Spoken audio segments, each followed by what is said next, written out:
ایک پوری امت کو اور پوری ایک بڑے امت کے طبقے کو ایک آدمی اٹھے اور اٹھ کر وہ جناب کہے کہ یہ گستاخ ہیں، یہ گستاخان رسول ہیں، تو مجھے بتائیں اس سے بڑا فتنہ باز اور فتنہ پرور انسان کون ہوگا؟ ایک طرف وہ چورن بیچ رہا جی یہاں مولویوں کی فرقہ واریت جو نا وہ کہتا ہے وہ بڑا بنایا ہوئے اس نے کہ جناب والا ڈیمیج ہیز بین ڈن، وہ شغل اپنی ایک دکان لگائی ہوئے بندے نے بیٹھا ہوئے۔ ارے بھائی ایک طرف آپ کہہ رہے ہو کہ فرقہ واریت نہ کرو، یہ شیعوں کو کافر کہتے ہیں، شیعین کو کہتے ہیں، یہ دیوبندیوں کو کہتے ہیں، اور تو پوری امت کو کہہ رہا ہے، اور تو پوری امت کو کہہ رہا ہے۔ شمشیر اعلی حضرت صاحب، تمہارے اعلی حضرت تو اپنے سوا سارے فرقوں کے علماء اور ان کی پبلک کو واجب القتل قرار دیتے ہیں، تم لوگوں کی یہ جرت ہے کہ تم آج آ کے ہم سے بھیک مانگ رہے ہو کہ جی ہم پہ بات کیوں کر رہے ہیں؟ اب تمہیں ہیٹ محسوس ہوگی۔ یہ اللہ کی سنت ہے کہ اللہ تعالی نے موسیٰ علیہ السلام کی پرورش دربار فرعون میں کی تھی، اور میری پرورش جو ہے وہ بریلوی خاندان کے اندر کی ہے۔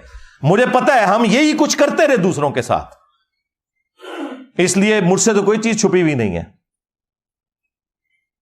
تو میں نے پھر بھی کبھی کسی کو کافر نہیں کہا، صرف عبارتوں پہ بات کی ہے، یا جو ان عبارتوں کا جھوٹا دفاع کرتے ہیں۔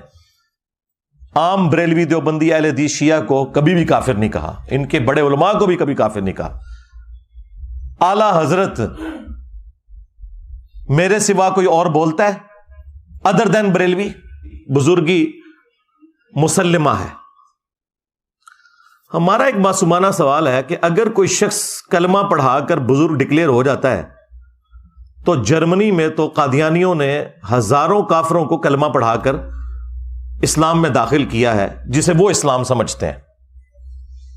جس طرح بریلوی جو اسلام سمجھتے ہیں، جب تک وہ بریلوی نہ ہو جائے اس وقت تک تو مسلمان نہیں مانتے نا۔ دیوبندی بھی اسی اسلام کو مانتے ہیں جو دیوبند کی تشریح والا اسلام ہے۔ تو کیا وہ جرمنی میں بیٹھے ہوئے قادیانی وہ بزرگ ہو جائیں گے؟ چلیں یہ تو بہت ورسٹ مثال ہے، آپ کو سمجھنا ذرا مشکل ہوگی۔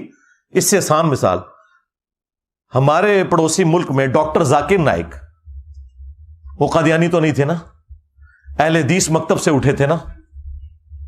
انہوں نے ہزاروں ہندوؤں کو کیمرے میں کلمہ پڑھا کر مسلمان کیا، اور اس مقدس جرم کی وجہ سے انہیں غریب الوطنی کی زندگی گزارنی پڑ رہی ہے۔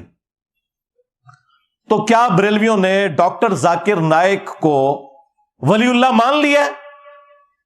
اس زمانے کا سلطان الہند مان لیا؟ ہند میں ہی کلمہ پڑھایا نا۔ یہ مفتی صاحب ان کے لیے پتہ کیا الفاظ استعمال کرتے ہیں؟ ٹی وی میں، مین ٹی وی چینل کے اوپر انہوں نے کہا ڈاکٹر ذاکر نالائک۔